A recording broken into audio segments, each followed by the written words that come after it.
All right, so here's what I've done. I've opened your Rhino file, and what you need to do is create a series of layers for every different material that you're going to have inside of Revit, okay? So I'm not sure if this is exactly what you're going to have, but it doesn't really matter because if you had two parts of an object that were the same material, you can just assign the same material to them in Revit. So it's just going to give you more flexibility. But what you want to do, like I said, go ahead and set up all of these layers. And this is how you want to do it basically anytime you're going from Rhino over to Revit. I'll give you this file. Set up these layers, give them all a unique color so that you can confirm they're on the correct layer. And then you just want to go in and go to all your geometry, and anything that's going to be the same material, just select those pieces and then go over to the layer that you're going to put them on, right click and change object layer to set them to that layer. All right, so I went ahead and I created those layers and I did it for all these objects. And then I went through and I found all of the layers that were blank that we don't need in the project, and I deleted those out. So we just have the default ones, and then we have all these other layers here. Then what you want to do when you're ready to export out an object, and I wouldn't do this all at the same time, I would export these out based on the individual objects. So I would just export out one chair and then one table and then one of these corner tables and then one of these reception desk things that you have here. All right. But once you're ready, you just want to select one of those objects. So I'm going to click on both of the extrusions here.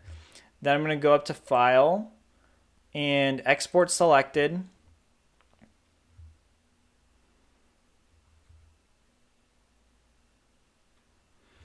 Then when this comes up, you want to make sure that your Save As type is set to AutoCAD Drawing.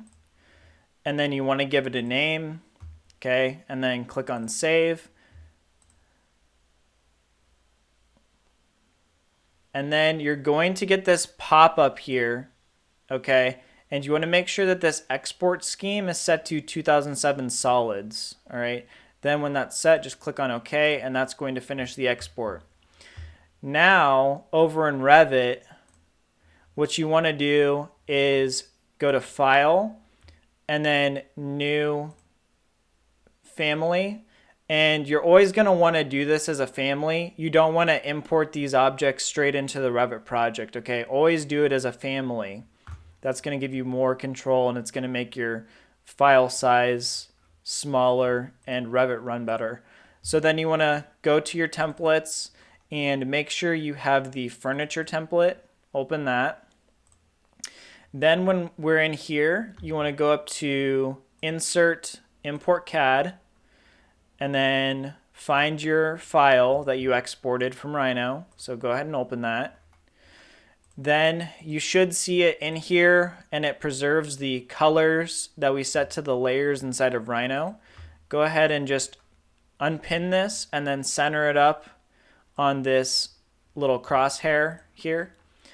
Then what we want to do is go to our default 3D view so that we can make sure the materials are looking okay. So in the 3D view, go ahead down here and set your visual style to realistic. And then what we have to do is use our visibility graphics. So I'm going to click on VV to bring that up, okay, or VG, either one.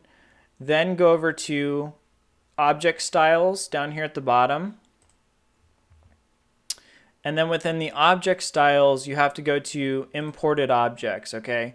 So now we can control sort of the parameters of how our family looks, okay? So what I'm gonna do here is set these two colors to black. Okay, and you can see these are the layers that we made in Rhino. It preserves the names of them and everything.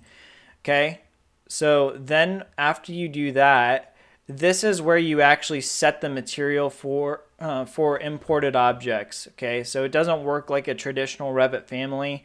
You have to do it through this object styles window here. All right, so what I like to do in this case is click on the material name and then click on the little dot dot dot that appears. Okay, and then I'm going to create two new materials. So I'm going to create one here and I'm going to right click on it and rename it, and I'll call this one something that I can identify it by when I'm in the project. So I'll call this reception top, and then I'm going to create another one. I'm going to call that reception bottom.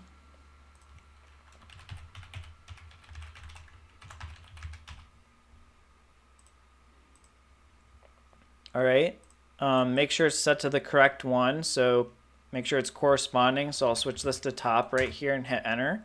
Then in this one I can click and put reception bottom.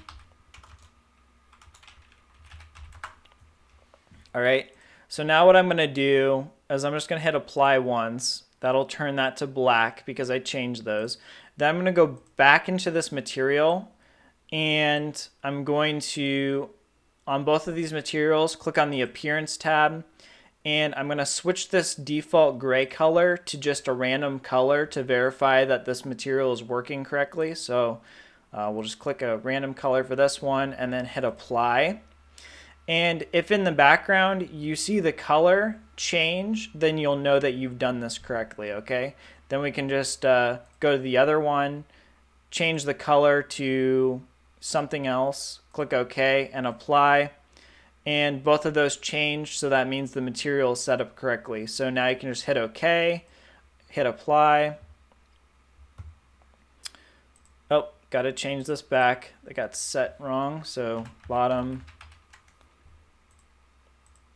There we go. Click OK again. Click OK again. And now this should be ready to load into the project. So now I'm going to hit load into project. Load it in. Oops, wrong project.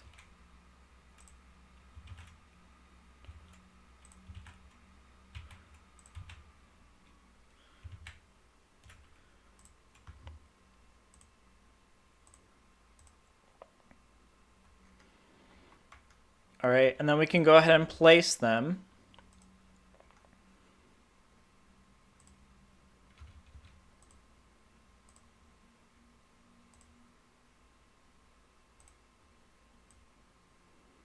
So I'll just overlap this with where you put your other one.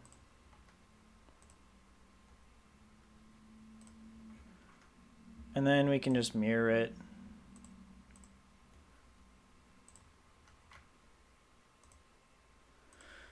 And I'll delete out your original.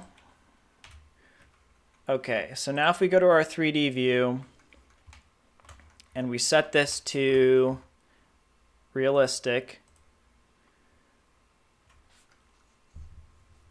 give it a second. So now we can see our colors are appearing correctly. All right.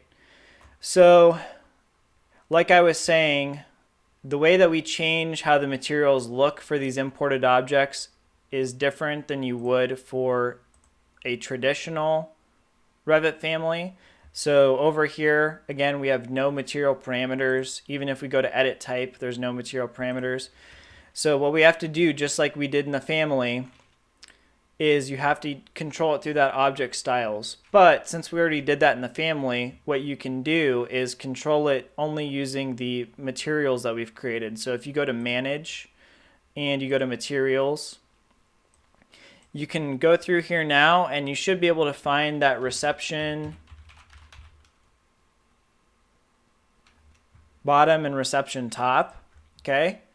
And you can go over here to appearance then, and you can customize this material now and make it look however you want. So let's say I wanted to replace this asset, and let's say I want to make it like a wood instead. So let's see if we have something in our library we can use. I'm just going to choose a random wood. Click apply. And then you can see what that does. So it works correctly. So then I can do it for the bottom too. replace the asset, and we'll just choose something